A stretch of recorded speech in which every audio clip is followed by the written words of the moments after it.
Página 108. Antropología de la muerte, Manuel Fernández del Riesgo, 2007.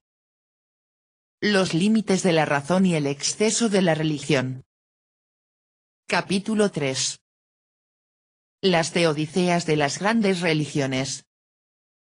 Vamos a intentar hacer una breve exposición acerca de algunas de las aportaciones sobre el problema del mal y de la muerte de tres grandes tradiciones religiosas. Dos del Extremo Oriente, el hinduismo y el budismo, y una del Medio Oriente, que ha terminado teniendo una amplia implantación en Occidente, el cristianismo. Este último lo hemos escogido como representante de una de las tres grandes religiones de tradición semita, por ser la más próxima a nosotros.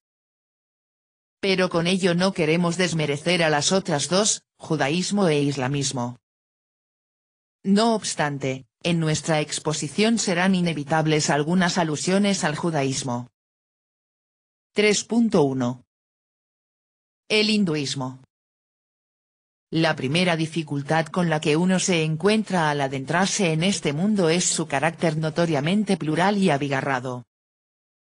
Y es que, en verdad, el término hinduismo no designa una religión, ni una iglesia institucional, ni una doctrina vinculante, sino un enmarañado conjunto de manifestaciones de fe, que van desde el empleo de fuerzas mágicas en ritos de fecundidad y ofrendas culturales, pasando por toda una gama de creencias politeístas, dualistas y monoteístas, hasta la concepción de un absoluto no antropomorfo ni personal, que trasciende toda representación humana. El término hinduismo proviene del nombre del gran río que baña el Pakistán de la actualidad, Indo. En griego Indos, y en persa hindú. El rey Darío I extendió su reino hasta el Indo en el año 517 a.C. Luego los musulmanes, que ya penetraron en el valle de ese río en el año 712 d.C., y posteriormente los europeos, Vasco de Gama descubriría la India en 1498, llamaron hindúes a los pobladores de la India que no profesaban primero ni el Islam, ni el budismo, y luego ni el cristianismo ni el judaísmo.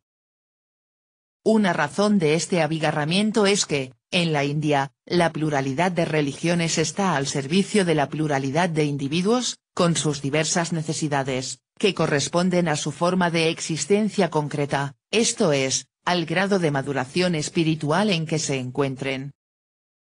Todo ello viene establecido, en último término, por el Dharma, como principio normativo, determinante de la conducta ética, religiosa y práctica del ser humano, tanto a nivel individual como social. El Dharma rige además no solo la vida humana, sino también el reino animal y vegetal. En verdad, es el orden subyacente a toda la realidad. Ahora bien, por debajo de todas las diferencias, subyace en el hinduismo una unidad intencional superior, procurar al ser humano el acceso liberador al absoluto. Los textos hindúes más antiguos son los Vedas. Veda significa saber. Hay 4 colecciones. El texto más antiguo, cuyos orígenes se remontan hacia los años 1700-1200 a.C., es el Rig Veda, versos que contienen los cánticos e himnos a los dioses. Hacia 1000 a.C. se cerró esta colección, de la que hoy se conservan más de 10.000 versos, constituyéndose en texto canónico.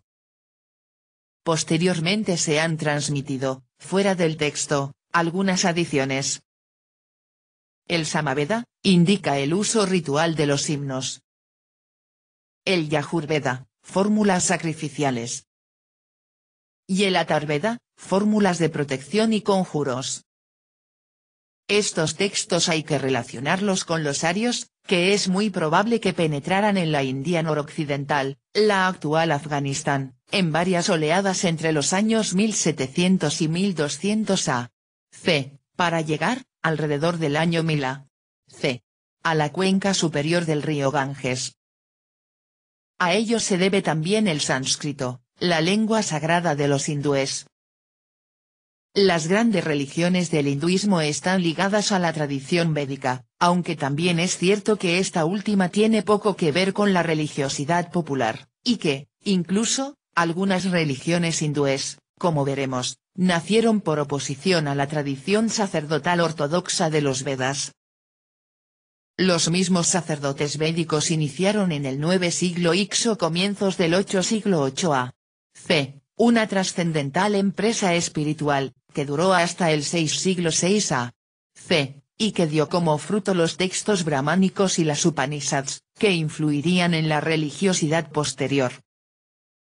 Esta aventura se concretó, entre otras cosas, en la transformación del politeísmo por el pensamiento monista, la concepción abstracta de una conciencia absoluta, la doctrina del nuevo nacimiento y la doctrina de la liberación por el saber. Entre los siglos VI y siglo IV a.C., y oponiéndose al monopolio religioso de los brahmanes y sus ventajas elitistas, tuvo lugar un proceso de reforma en el que destacan dos figuras iniciadoras de tradiciones monásticas. Uno fue Mahavira, el Jina, vencedor, de donde proviene el nombre de sus seguidores, jainistas, que promovió una vida de riguroso ascetismo. El otro fue Gautama, el Buda, despierto, que puso las bases del budismo. Prescindieron de la autoridad de los Vedas, y asumieron, mediante una elaboración propia, la doctrina de nuevo nacimiento y la del karma, que anteriormente habían establecido ya los brahmanes y las Upanishads. Destacaron especialmente la doctrina de la no violencia, ahimsa, y la autoliberación por el saber. Un saber que superará la distinción con relación a los fenómenos y la divinidad. En verdad, esta concepción de la unidad derivó de la tradición védica tardía, y vino a constituir uno de los fundamentos de la religiosidad hindú. Ahora bien, entre los dos extremos, del ritualismo sacrificial de los brahmanes y el ascetismo monacal, y en búsqueda de una religiosidad al alcance de cualquiera, volvieron a recuperarse las viejas tradiciones sagradas de los arios védicos, que invocaban la asistencia de los dioses. Tuvo también lugar el desarrollo del monoteísmo, Dios es uno, aunque tenga muchas manifestaciones, y del enoteísmo. Enoteísmo es un término acuñado por Max Muller para designar el hecho, frecuente en el politeísmo védico, de que el hombre religioso considerase a cada uno de los dioses a que dirigía su oración o su culto como supremo en el momento de venerarlos y los revistiese con los atributos e incluso con los nombres de otras divinidades. Consiste, pues, en el reconocimiento de que hay diversidad de dioses, pero el mío es el superior y esencial para mí. También se puede entender como que los otros dioses son otras tantas manifestaciones derivadas. Los brahmanes, incluso consintieron en la fusión de religiones, para recuperar la autoridad de la tradición védica. De esta manera, llegaron a alcanzar protagonismo el visnuismo, el sivaísmo, y luego el saktismo. En las religiones hindúes se observan, pues, diversas maneras de entender la esencia de Dios y del mundo, y sus mutuas relaciones. Y no suele polemizarse sobre la verdad o error de las mismas, sino que se entiende, como ya hemos indicado, que cada una de ellas es apropiada para las distintas capacidades de percepción e inteligencia de los individuos, según el estado de desarrollo de sus conciencias. Así por ejemplo, para las clases bajas está vigente aún en la actualidad el politeísmo del período védico, con sus dioses celestes conservadores y ordenadores, devas, y sus dioses subterráneos y destructivos, asuras. No obstante, ha habido en las grandes religiones, brahmanismo, visnuismo y sivaísmo, un proceso de integración funcional de las tres grandes divinidades del período védico, que ha apuntado hacia el monoteísmo, Brahman como creador del mundo, Vishnu como conservador del mundo y Shiva como destructor del mismo. Pero los tres son ahora solo diversificación funcional de una divinidad suprema, que trasciende y abarca todas estas formas de manifestarse. Esta divinidad suprema es denominada por los visnuistas excelso, Bhagavan, por los shivaístas Señor, Ishvara, y por los seguidores del saktismo, Saktas, diosa, Devi. Y es que en la medida en que toda forma de teísmo apunta hacia la trascendencia radical, que se diferencia de la forma que lo representa, propicia el hecho de que la multiplicidad de dioses acaben considerándose como la irradiación sobre el mundo de una realidad plena representada en la figura del Dios supremo del panteón. Esta tendencia hacia la unificación ya se observa incluso en el Rig Veda, donde a veces se diluyen los perfiles de los diferentes dioses, y se identifican unos con otros. A ella también coadyuvó la exaltación de la ley de universo, Dharma, como único principio. Unificación a la que no es extraña, en fin, el deseo de la especulación hindú de llegar a la esencia de toda manifestación, y con este conocimiento recuperar al sujeto más allá de la multiplicidad de sus actos, y acceder a la plenitud liberadora. El tiempo cósmico es cíclico, de tal manera que cada destrucción es seguida de un nuevo comienzo. Cada periodo tiene 4 edades. El mundo recién hecho por Brahman está ordenado, predominando entre los hombres la bondad, y no existiendo las diferencias de castas. Pero a medida que pasa el tiempo, se produce un proceso de degeneración, que generaliza la maldad y las diferencias, adquiriendo los asuras la supremacía. Y es entonces cuando tiene lugar alguna intervención histórica de la divinidad con la intención de restablecer, aunque sea transitoriamente, el orden cósmico. Así, por ejemplo, Vishnu tomó forma humana en Krishna. Sus acciones heroicas y sus doctrinas están contenidas en el Bhagavad Gita, Canción del Señor. En la tradición védica se nos describe el origen del mundo como emanación, generación, obra de un ordenador o escultor, etc. Pero al inicio había una materia originaria, o, como se nos dice en el Rig Veda, al inicio solo existía el uno. De la primera doctrina, que supone una oposición dualista entre conciencia y materia, entre Dios, alma y mundo, es partidario el sistema filosófico-teológico del Samkhya. En cambio la segunda concepción es partidaria de una identidad entre Dios y el mundo, o por lo menos de una participación de todas las criaturas en la esencia divina. El dualismo no era tan problemático para el politeísmo, pero sí resultaba conflictivo para el monoteísmo, pues si Dios era el origen de todo, ¿cómo podía haber un material de la creación fuera de él? Como ya hemos visto, la teología de la tradición semita salvó el problema, relativamente, mediante la doctrina de la creación ex nihilo. El hinduismo entendió el origen del mundo más bien como un despliegue, que presuponía la igualdad esencial de una fracción de Dios y el mundo. Dios es el otro, pero no el otro completamente diverso. La ausencia del concepto bíblico de bara, creación, impedía la posibilidad de plantear una radical trascendentalización del absoluto. Todo es, por tanto, participación del único ser absoluto. De ahí que lo divino sea representado como un todo único que comprende el mundo, del que se tomaban las figuras de la divinidad, y el hombre, como manifestación del mismo. Da la impresión de que en esta concepción monista, se subraya de tal forma la superioridad ontológica y axiológica de la divinidad, que se relativiza todo, hasta su identificación con aquella. En esto último se insistirá especialmente con la doctrina del alma, Atman hálito, aliento, como el fundamento, el eje, el sujeto de la personalidad.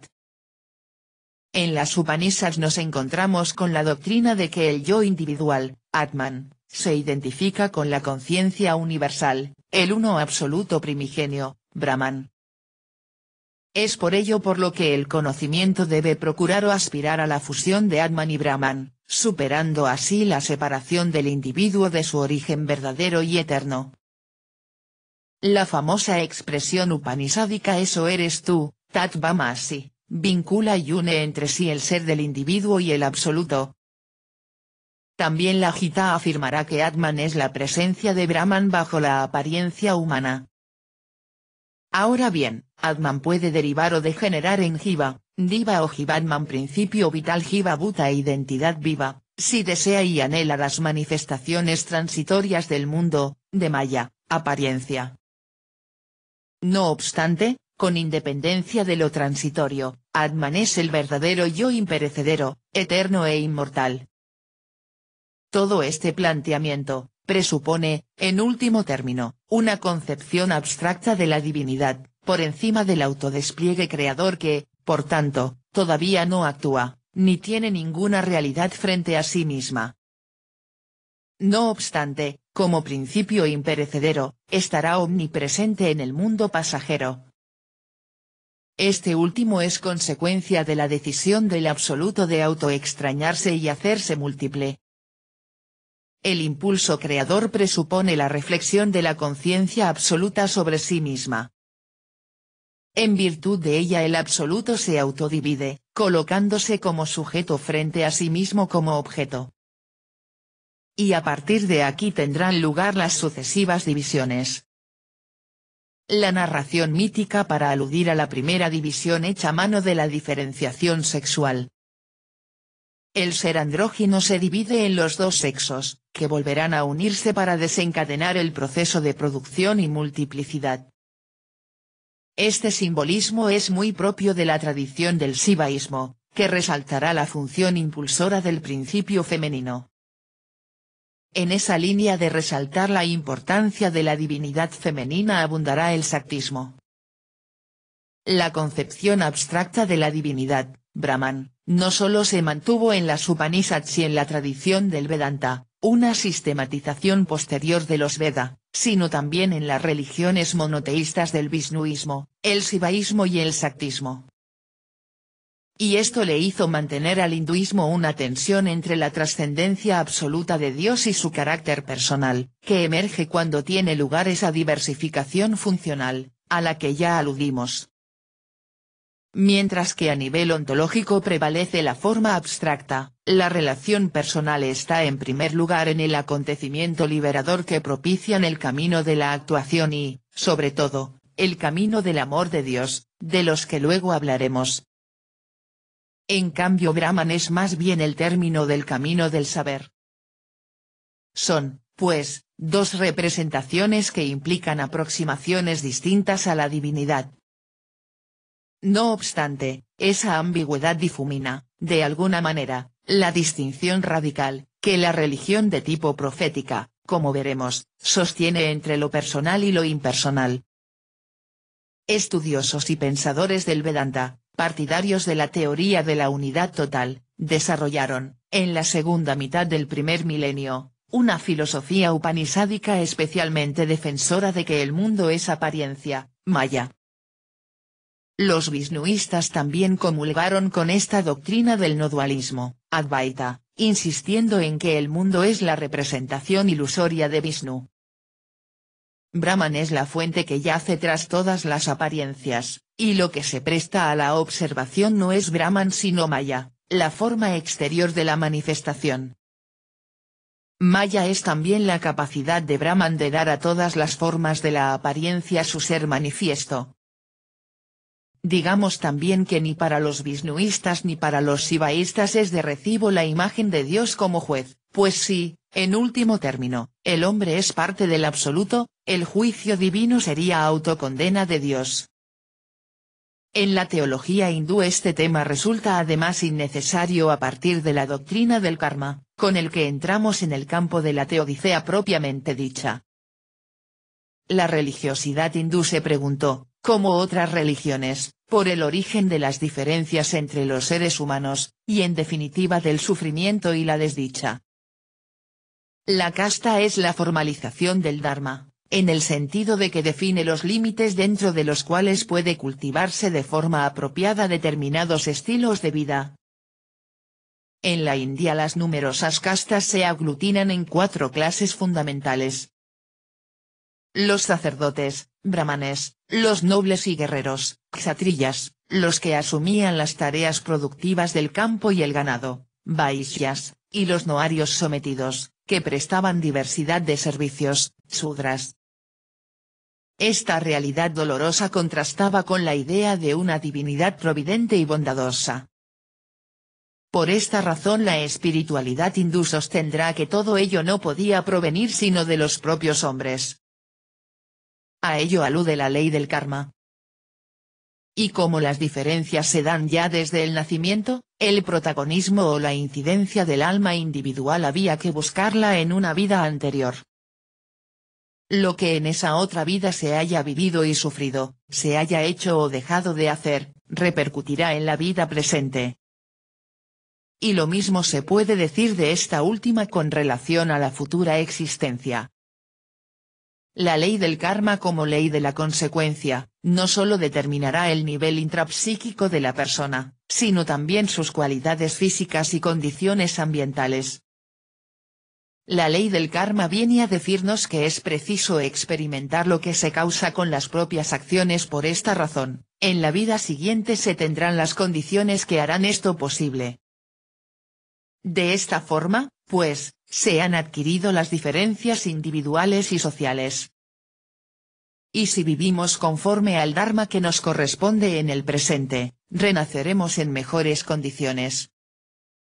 De tal manera que el karma desaparece cuando experimentamos sus efectos y por un camino de perfeccionamiento, vía encarnaciones ascendentes, se puede llegar a la liberación, moksha. No obstante, los seres con karma malo, son liberados en un acto universal de benevolencia en el que la divinidad suprema los toma sin excepción. Ello tiene lugar, según el Vishnu Purana al término de un ciclo de la vida del dios Brahman. Desaparece, pues, en esa teología, la posibilidad terrible de la condenación eterna, que defiende cierta teología católica. Liberación significará salir del ciclo de las reencarnaciones, samsara, y por tanto del mundo del cambio y de las apariencias, maya, prakriti. De ahí la necesidad de la muerte, para acceder a lo que no cambia, Brahman. Liberarse es desimplicar a Atman de las empresas fenoménicas, porque en el fondo Atman es Brahman. Moksha equivale meramente a convertir esa fórmula en acto. Es cierto que el monismo religioso propicia una forma de religiosidad, que se ha llamado mística, y que, en este caso, aspira al abandono, al abismamiento de la subjetividad en el absoluto. Un absoluto que se resiste a toda representación determinada, teología negativa, y que se acaba identificando con la totalidad de lo que existe. Claro que esto último tiene un precio, la realidad intramundana es apariencia. Por esta razón el intento del monismo de mantener la trascendencia del absoluto y, a su vez, su presencia en el interior de los seres, obtiene un resultado un tanto desequilibrado a favor del primer empeño. Por todo ello, también se comprende que la única representación posible de la divinidad es la del acto en el que se ha experimentado su presencia unificante. Se hablará así de iluminación. La ley del karma ofrece, como ya señaló Max Weber, una teodicea muy racionalizadora del problema del sufrimiento y de la injusticia, ya que aparece una concatenación de causas y efectos. Al comienzo del todo, los seres humanos son iguales, y de su libertad depende que tomen el camino constructor de un karma bueno o malo, que determina las diferencias, desigualdades y grados de sufrimiento. Además de eximir a la divinidad de una responsabilidad inmediata, otorga al ser humano la esperanza de un futuro mejor, y una motivación para esforzarse en cumplir los deberes y normas propios de su estado. Lógicamente esto último legitima concomitantemente el orden y la jerarquía social. Hay, básicamente, tres caminos de liberación en el hinduismo, aunque en la práctica se mezclaron sus técnicas: el camino de la actuación, karma marga, el camino del saber, jnana marga, y el camino del amor a Dios, bhakti marga.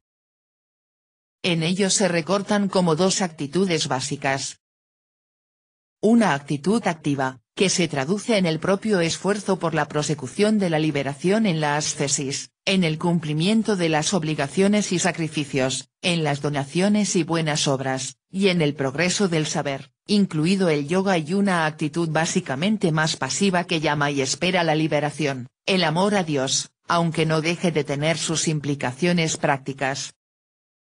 El camino del saber, Jnana Marga, propone la unión con el absoluto por medio del conocimiento que nos descubre como idénticos con Brahman. Si se consigue conocer el proceso de despliegue que ha dado lugar al mundo, se puede recorrer el camino a la inversa, hasta llegar a la disolución de la multiplicidad en la propia conciencia. La ascesis y el yoga también pueden ayudar a construir el proceso de la liberación. Mediante la meditación se puede llegar al autoabandono de la multiplicidad. Y ello se consigue deteniendo la actividad de la mente, reposando en sí, perdiendo el apego a los objetos y sus representaciones, para llegar al dominio y la libertad interior. Se trata, pues, de un conocimiento que no es mera contemplación de la realidad exterior, sino que aspira a la plena coincidencia del sujeto con lo conocido como ideal que salva, y desembocará necesariamente en la identificación del sujeto con el todo y del todo con el sujeto. Conocimiento, por tanto, unitivo. Aunque no se trata tanto de una absorción en el absoluto, como de un estado de Brahman Nirvana, en el que habitará el yo liberado eternamente. Vana anhelo lujuria, nirvana negación de la lujuria. Pero ese camino de liberación, moksha, tiene evidentes dificultades. Unas de carácter personal, que se concretan en el coste del esfuerzo en la ascética y en el entrenamiento. Y otra de carácter social, pues, ¿qué sucedería en la sociedad si la mayoría de sus componentes abandonaran el mundo para asumir este camino? Hay aquí ciertamente una tensión entre el olvido del mundo y las necesidades del mismo. La ambigüedad de esta espiritualidad, para no caer en cierta esquizofrenia, buscará equilibrios y soluciones intermedias. Cosa que, como veremos, también hará el budismo. Así, el Bhagavad Gita ofrecía una alternativa, que sin renunciar a la adquisición del saber como meta suprema, proponía el camino de la acción, Karma Marga. En él, junto a la tradicional práctica ritual, se proponía la acción social. Pero una acción que cumplía con los deberes y las obligaciones en el mundo desinteresadamente, sin atarse a él, sin el egoísmo, el odio, la concupiscencia y el miedo, que generan karma con el despliegue de los deseos. Ese desinterés, que debía de consistir en cumplir con las obligaciones, con el Dharma como sostenía Krishna, sin apegarse a las consecuencias, ni preocuparse por ellas, llevado al último extremo, debía de desembarazarnos hasta del propio deseo de redención. Gracias a este desapego se alcanzará la serenidad, Santi, y, tras la última hora, el nirvana. Se proponía, pues, un paradójico y tensional ejercicio en el mundo, para liberarse, a la postre, de él. Por ello, no dejaba de ser también un camino poco asequible para el hombre corriente, el hombre de la calle podríamos decir. En definitiva, era el camino del amor a Dios, Bhakti Marga, el que se proponía como el más asequible, aunque no por ello dejara de tener su dificultad. Bhakti significa devoción, participación y distribución. El hombre debe procurar la entrega a Dios para hacerse partícipe de la gracia divina. Se trata de un movimiento recíproco, una comunicación mutua entre Dios y el hombre, en el que el primero lleva la iniciativa, y que tiene como meta la superación de la separación del yo individual y el yo absoluto, de Atman y Brahman.